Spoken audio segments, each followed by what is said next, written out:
Welcome to The Explainer. Today, we're diving into one of history's most powerful and, let's be honest, controversial forces, the Empire. And look, it's a force that has shaped pretty much every single culture on Earth, including our own, in ways that are both incredible and incredibly brutal. Wow, that really hits hard, doesn't it? It perfectly captures that destructive, brutal side of building an empire. But as we're about to see, the story is so much more complicated than just ruin and conquest. It's a story of creation just as much as it is destruction. So, to really get our heads around this double-edged sword, let's travel back in time. Our first stop is the 2nd century BCE. We're going to a small Celtic hill town in what's now Spain, a place called Numancia, which made the fateful decision to stand up against the greatest superpower of its day, Rome. Now, you have to remember, at this point, Rome was an absolute juggernaut. They had crushed entire kingdoms. They'd literally burned Carthage to the ground. And yet the Numantians, fueled by this fierce love for their freedom, kept defeating Rome's legendary legions. Can you imagine?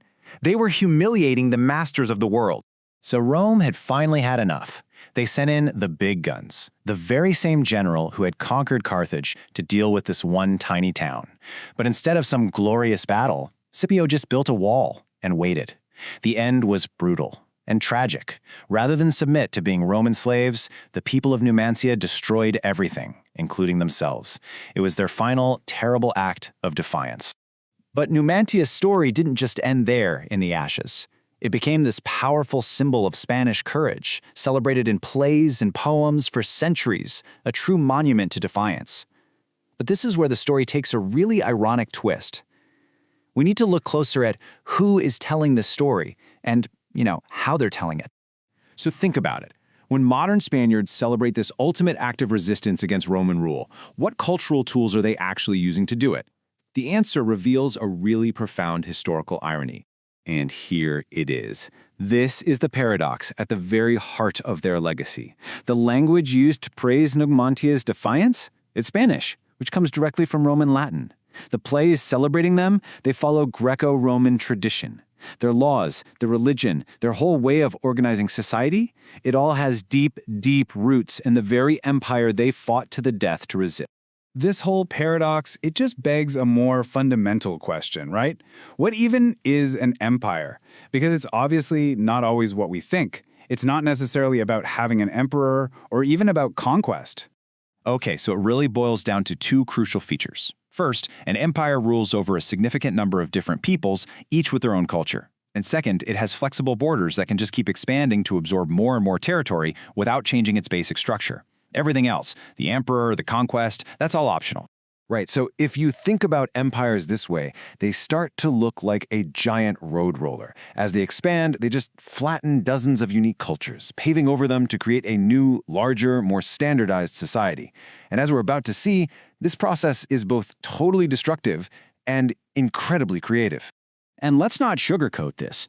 The standard imperial toolkit was often brutal. The history of empire is absolutely written in blood, slavery, and exploitation. This is the destructive side of that road roller, just leaving devastation in its wake. But here's the other side of the coin. The profits from all that exploitation, that's what funded the very cornerstones of civilization. Imperial wealth paid for the philosophy of Cicero, it built the stunning Taj Mahal, and it sponsored Mozart's compositions. For the people actually being conquered, this whole road-rolling process, this assimilation, was often a traumatic, multi-generational identity crisis. They were totally caught between the world they had lost and a new one that wouldn't fully accept them. And that is the absolute key here. For generations, people were forced to give up their native culture without being fully accepted into the new one. Think of a young Gandhi, a lawyer trained in London wearing a Western suit, being thrown off a train in South Africa simply because he wasn't white. That was the experience for millions. So this all brings us right up to our modern world, and it forces us to confront a really difficult question. If empires were so fundamentally evil, what does that say about us? Because after all, we are all inheritors of their legacies. Just take modern India, for example, a child of the British Empire. For all the horrors and exploitation of colonialism, many of its core modern institutions, its unified government, its legal system, its railways, even its national pastimes like cricket, are an imperial inheritance. And that's the thing. The truth is, no culture today is pure.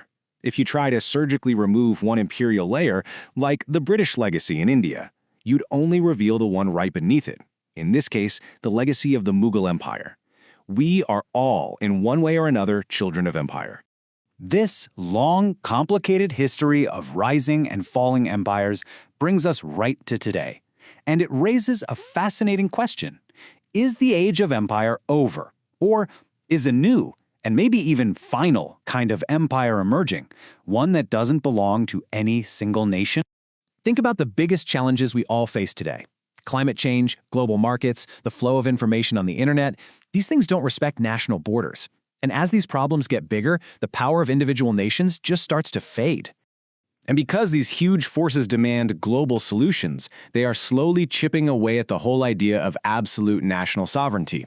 A single country can't solve climate change alone or regulate a global digital economy by itself. Power is shifting. Okay, so if nation-states are becoming less powerful, who is gaining that power? Who, or maybe what, is actually ruling this emerging global system? Well, the new reality is that power seems to be flowing to a new kind of ruling class, a multinational network of entrepreneurs, engineers, experts, and managers. Their loyalty is often less to their country of birth and more to this global network and its shared interests. And so we're left with a final crucial question. This emerging global empire will need a vision, a justification for its rule, just like all the empires of the past. The question for all of us is, what will that vision be?